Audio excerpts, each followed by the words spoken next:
हसन साहब, हम देख रहे हैं एक के बाद एक प्रतिक्रियाएं सामने आ रही हैं। इसी बीच बहुत सारे सवाल भी खड़े हो रहे हैं। कैसे याद करेंगे आप अजीत पवार जी को? देखिए, आज सुबह हमें बहुत दुखद समाचार मिला। देश का एक बड़ा नेता जो सिर्फ हिंदुस्तान की राजनीति में ही बहुत सक्रिय नहीं थे, बल्कि महाराष्ट्र की राजनीति में उनका मेन रोल रहता था और महाराष्ट्र की राजनीति में जो खुद एक धुरी का काम करते थे, आज वो हम सब कुछ होकर दुनिया से चला गया। हम सब इससे दुखी भी हैं और अल्लाह पाक से दुआ करते हैं कि उनके परिवार को सब्र अता फरमाए। एसटी हसन साहब, जब कोई शख्स हमारे बीच नहीं होता है तो हम उन्हें कई तरह से याद करते हैं। आपकी कोई ऐसी याद जो उनके साथ जुड़ी हुई हो, जो आज आप न्यूज़ इंडिया के साथ साझा करना चाहें? कभी कोई मुलाकात जो यादगार रही हो? बस पार्लियामेंट में मुलाकात हो जाती थी।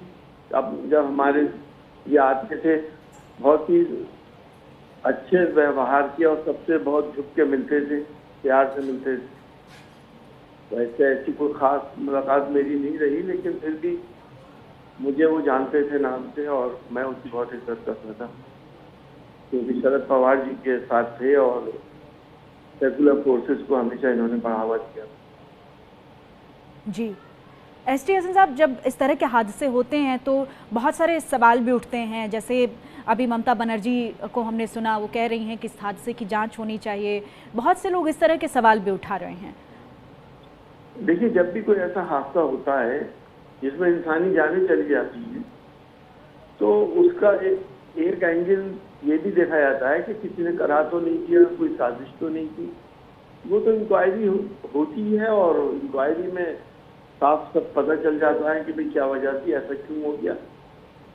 तो वो तो नेचुरल रास्ता है और इंक्वायरी तो होगी। अगर कोई ऐसी बात सामने आती है तो गुनहगार को सजा मिलेगी, और अगर सिर्फ एक्सीडेंट है तो फिर सबको मालूम है एक्सीडेंट तो कभी भी किसी का हो सकता है।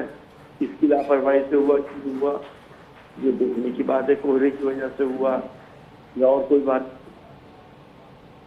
जी, बहुत बहुत शुक्रिया सर हमारे साथ जुड़ने के लिए। हमारे साथ वरुण सिंह, वरिष्ठ पत्रकार भी जुड़े हैं।